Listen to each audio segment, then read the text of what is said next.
خواتین و حضرات السلام علیکم۔ اب تک ہم نے 31 اگست 1965 سے لے کر 4 ستمبر 1965 تک پاکستان اور ہندوستان کے درمیان جنگی تیاریوں کا ذکر کیا۔ آئیے اب دیکھتے ہیں 5 ستمبر کو کیا ہوا۔ 5 ستمبر کی صبح پاکستان آرمی کی طرف سے جوڑیاں پر قبضے کے ساتھ اور اکھنور کی طرف پیش قدمی جاری رہنے سے واقعات واضح طور پر کسی بڑے خطرے کی طرف بڑھ رہے تھے۔ پاکستان میں یہ بات واضح ہوتی جا رہی تھی کہ سیاسی طور پر بھارت کشمیر میں مزید علاقے گنوانا قبول نہیں کر سکتا، جہاں تقریباً 300 مربع میل کے علاقے کو پاکستان آرمی نے زیر کر لیا تھا، جنہوں نے چھم،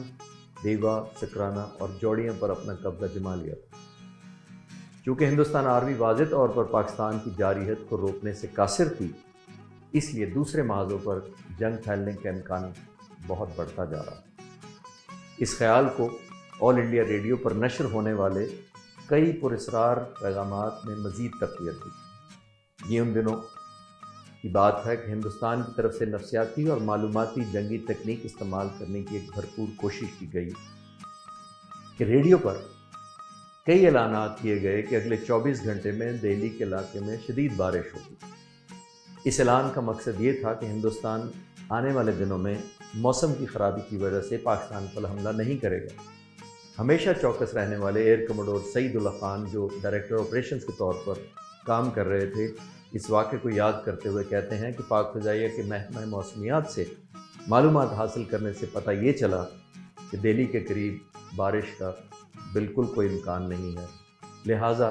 یہ نتیجہ اخذ کیا گیا کہ یہ گمراہ کن موسم کی خبر بھارتی فوج کی منصوبہ بندی کا حصہ تھی،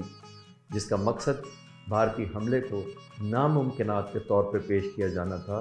مگر در حقیقت باقی تمام اشارے بھارتی افواج کی جانب سے بین الاقوامی سرحد پر حملے کی طرف نشاندہی کر رہے تھے۔ لیکن جہاں تک پاک فضائیہ کا تعلق تھا، کمانڈر ان چیف اور ایئر ہیڈ کوارٹرز کا عملہ مطمئن تھا، کیونکہ پاک فضائیہ نے پہلے سے مستعدی کی اعلیٰ ترین حالت میں آپریشن شروع کر رکھے تھے۔ رن آف کچھ آپریشنز کے بعد ہی پاک فضائیہ کی تیاری اور انتظامات سے متعلق مزید کچھ کرنا باقی نہیں رہا تھا۔ وسیع پیمانے پر منتشر ہوائی جہازوں پر کام کے لیے 24 گھنٹے کی شفٹوں کا استعمال کرتے ہوئے جنگی حالات کی بنیاد پر تمام جنگی اثاثے جنگ کا سامنا کرنے کے لیے تیار تھے۔ پشاور میں پاک فضائیہ کے جہاز سینکڑوں سینڈ بیگ رکھ کر محفوظ بنا دیے گئے تھے، اور دلچسپ بات یہ ہے کہ یہ تمام کام 10 سے 15 دنوں میں یونیورسٹی کے طالبہ نے رضاکارانہ طور پر انجام دیا۔ پاک فضائیہ کے ایئر بیسز کی محدود تعداد اور ان کی جغرافیائی طور پر ہندوستان کی سرحد کے قریب ہونے کی وجہ سے کسی بھی بھارتی حملے کا خطرہ ہر وقت موجود رہتا ہے، لہٰذا تمام ایئر بیس انتہائی ممکنہ الرٹ کی حالت میں تھے۔ حالات کشیدہ ہونے سے پہلے ہی Sargodha station commander group captain Masood کو صدر پاکستان فیلڈ مارشل ایوب خان نے کہا، نوجوان، امید ہے آپ کو احساس ہوگا کہ آپ کا بیس ناکارہ ہونے کی صورت میں ہوائی جنگ کے تمام آپریشنز بے اثر ہو سکتے ہیں۔ مجموعی طور پر 5 ستمبر کو نسبتاً کشیدگی کم دیکھی گئی، مگر پھر بھی پاک فضائیہ نے F-86 اور F-104 طیاروں کے 16 مشن کیے۔ اس دوران ایک ہندوستانی جہاز کی موجودگی کی خبر پا کر پاکستانی F-104 کو علاقے میں بھیجا گیا، جس نے امرتسر کے علاقے میں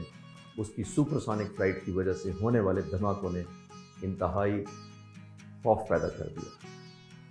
اور یہاں تک کہ ہندوستانی وزیر دفاع نے اعلان کر دیا کہ پاک فضائیہ کے جہاز واگا کے ذریعے امرتسر داخل ہو گئے ہیں اور ہندوستان ایئر فورس کے یونٹس پر راکٹ داغے گئے ہیں۔ دراصل جنگ شروع ہونے کے بعد امرتسر میں رہنے والوں کو پاک فضائیہ کے حقیقی حملوں اور دھماکوں کا مسلسل سامنا کرنا پڑا۔ خواتین و حضرات، آنے والے گھنٹوں میں ہندوستان اور پاکستان کے درمیان کشیدگی اس حد تک بڑھ گئی تھی